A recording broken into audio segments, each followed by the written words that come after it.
মুজিব ভাইয়ের দায়িত্ব নাকি আল্লাহ প্রদত্ত দায়িত্ব?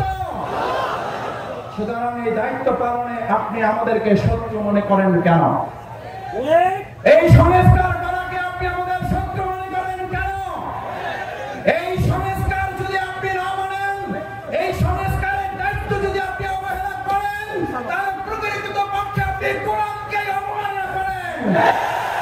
আপনি যদি আমাদেরকে শত্রু মনে করেন, তাহলে আপনি প্রকৃতপক্ষে কোরআনের শত্রু হিসেবে চিহ্নিত হবেন। আমাদেরকে আল্লাহ সম্মানিত মর্যাদাবান করেছেন। বিগত 15 বছর এক মহিলা একক রাজত্ব কায়েম করে কথায় কথায় মানুষকে অপমানিত লাঞ্ছিত করেছে না করে নাই? আমরা তার দেশটা চেয়েছিলাম। কিশোরগঞ্জে কি এক ভাইও এখানে আছেন সাক্ষী? একজন ভাইকে কোনো মিছিলের আমরা দেশটাকে স্লোগান দিয়েছিলাম ভাই?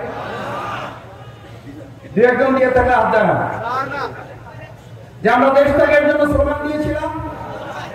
কিন্তু সে এতটা মানুষকে অমর্যাদা, সম্মান এবং বঞ্চিত বৈষম্যের মধ্যে ফেলেছে। আমরা বলেছি পদত্যাগ করো, আর আল্লাহ তাআলা তাকে দেশ থেকে বাধ্য করেছেন।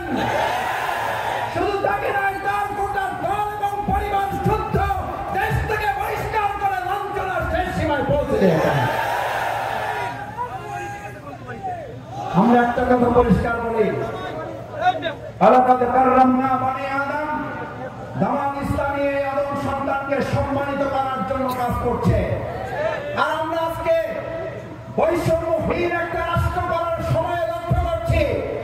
অত্যন্ত দুর্ভাগ্যের কথা, আমাদের এই সময়ে যদি শুনতে হয় ফু দিয়ে উড়াই দেব, শোনা যায় না? যায় না? থুতু মেরে ভেসে ভাসিয়ে দেওয়া হবে। আচ্ছা ভাই, আপনি বলেন, আপনি থুতু দিয়ে ভাসিয়ে দেবেন, আপনি ফু দিয়ে উড়াই দেবেন? ওই শব্দটা মুরব্বীরা, আমি বলেছিলাম মুরব্বীরা না থাকলে আমি কিছু কথা বলতে পারতাম। আমি চাইছিলাম অনুমতি যে আমার মুরব্বীদের আগে আমাকে নিয়ে মঞ্চে নেন, আমি দু একটা কথা বলতে চাই। দুর্ভাগ্য যে মুরব্বীদের সাথে আমাকে নিয়ে আসছে, আমি সব কথা বলতে পারবো না। আমাদের বাংলাদেশের রাজনীতিবিদদের মুখ থেকে যদি শোনা যায় যে তারা ওয়াশরুমে যা মানুষ ব্যবহার করে সেটা দিয়ে আমাদের দেশের মানুষকে ভাসিয়ে দেবেন, এটা দুর্ভাগ্যের শুধু নয়, নতুন ফ্যাসিস্টের পদক্ষেপ। এই বাংলাদেশের জনগণ নতুন ফ্যাসিস্ট মোকাবেলা করবে।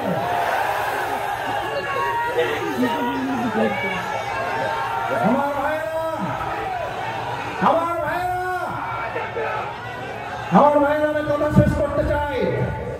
আল্লাহ তাআলা আপনাকে আমাকে সম্মানিত করেছেন। সেই সম্মানিত মর্যাদাবান মানুষকে নিয়ে আপনি থুতু মারবেন, সেই সম্মানিত মর্যাদাবান মানুষকে আপনি ফু দিয়ে উড়িয়ে দেবেন, সেই সম্মানিত মর্যাদাবান মানুষকে আপনি প্রসাব করে গণরক্ষা করে বাঁচিয়ে দেবেন। এটা বাংলাদেশের রাজনীতি হতে পারে না। এই রাজনীতি ভবিষ্যতে দেশের মানুষের চলতে দেবে না।